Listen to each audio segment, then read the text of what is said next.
కవిత arrest వెనక ఇతని వాంగ్మూలం కూడా ఉందన్నమాట.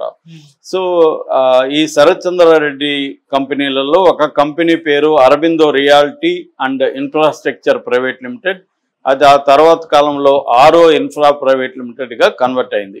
ఈ అరబిందో రియాలిటీ ఇన్ఫ్రాస్ట్రక్చర్ ప్రైవేట్ లిమిటెడ్కి తన వాటాల్ని ఈ రెండిట్లో ఉన్నది, సెజ్లో అండ్ పోర్ట్లో ఉన్నాయి 3,600 కోట్ల విలువైన వాటాల్ని తక్కువకి, అంటే ఫర్ ఎగ్జాంపుల్ 2,500 కోట్ల వాటాలు సీపోర్ట్లో ఉంటే దాన్ని 494 కోట్లు ఇచ్చి రాయించుకున్నారు. అట్లాగే 1,109 వాటాలు SEZలో ఉంటే అందుని జస్ట్ 12 కోట్లు ఇచ్చి రాయించుకున్నారు. సో మొత్తంగా చూసుకుంటే నా దాదాపు 500 కోట్ల చిల్లర ఇచ్చి 3,600 కోట్లు విలువైన వాటాల్ని ఈ అరబిందో రియాలిటీ వాళ్ళు బదిలీ చేయించుకున్నారు. ఇది బెదిరింపు, క్లియర్గా బెదిరించారు. దాని తర్వాత కేవీ రావు జగన్ను కూడా కలిశాడు. జగన్ కూడా ఇదంతా మా వాళ్ళే చేశారు, నా ఆధ్వర్యం నేను చెప్తే అవన్నీ చేశారని కేవీ రావుకి చెప్పాడు. ఇవన్నీ కేవీ రావు కంప్లైంట్లో ఇచ్చాడు. జగన్ కూడా సెప్టెంబర్ 2020లో జగన్ని నేను కలిశానని కూడా కేవీ రావు చెప్పాడు. సో ఇదంతా ఒక కుట్రపూరితంగా జరిగిందని చెప్పారు. దీంట్లో విక్రాంత్ రెడ్డి A1గా ఉంటే ఈయన A2గా ఉంటున్నాడు విజయసాయి రెడ్డి. సో విక్రాంత్ రెడ్డి ఆల్రెడీ దీంట్లో ముందస్తు బెయిల్ కూడా తెచ్చుకున్నాడు హైకోర్టు నుంచి. ఈయన మీద విజయసాయి రెడ్డి మీద చాలా సెక్షన్లు కేసులు పెట్టారు. అప్పట్లో IPC కింద పెట్టారు. 506, 384, 420, 109, 467, 120B criminal conspiracy. So criminal conspiracy, criminal intimidation, extortion, forgery అని పెట్టారు. అట్లాగే ఆర్గనైజ్డ్ క్రైమ్ యాక్ట్ కింద కూడా ఈయన పెట్టారు. ఇవన్నీ కూడా నాన్ బెయిలబుల్ సెక్షన్లు కూడా ఉన్నాయి. అయితే ఆయనకి నోటీసులు ఇచ్చారు.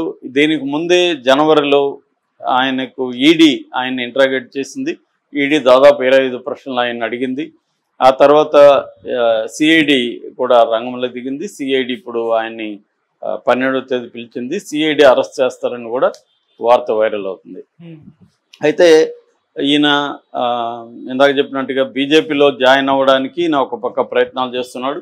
దీంట్లో 2 రకాల కథనాలు వస్తున్నాయి. ఒకటి, ఈయన బీజేపీలో చేరడానికి ఇంట్రెస్ట్ చూపించట్లేదని అందుకనే ప్రెజర్ చేయాలనేది ఒకటి.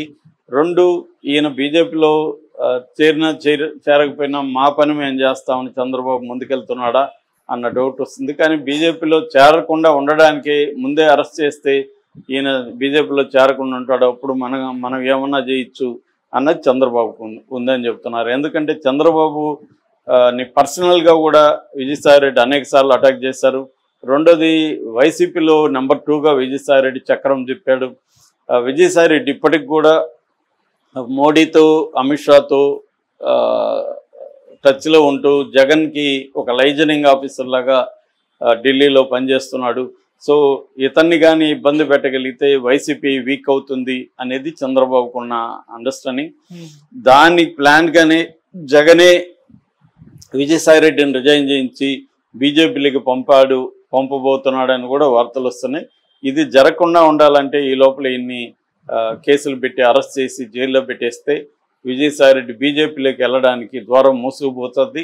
ఆ రకంగా జగన్ ప్లాన్స్ని మనం బ్రేక్ చేయొచ్చు అనేది చంద్రబాబు ప్లాన్ అని చెప్తున్నారు. ఇదే కానీ కరెక్ట్ అయితే ఈయన అరెస్ట్ అవుతాడు.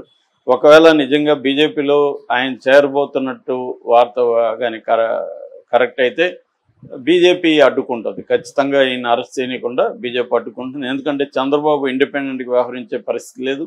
చంద్రబాబు ఇటు లోకేష్ కంట్రోల్లో ఉన్నాడు, పవన్ కళ్యాణ్ కంట్రోల్లో ఉన్నాడు, మోడీ కంట్రోల్లో ఉన్నాడు.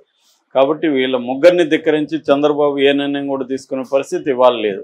కాబట్టి ఈయన కానీ బీజేపీలో చేరతాడు అనుకునేది కరెక్ట్ అయితే మాత్రం ఈయన అరెస్ట్ కాడు, అది తప్పు అయితే మాత్రం అరెస్ట్ అవుతాడు. Okay sir.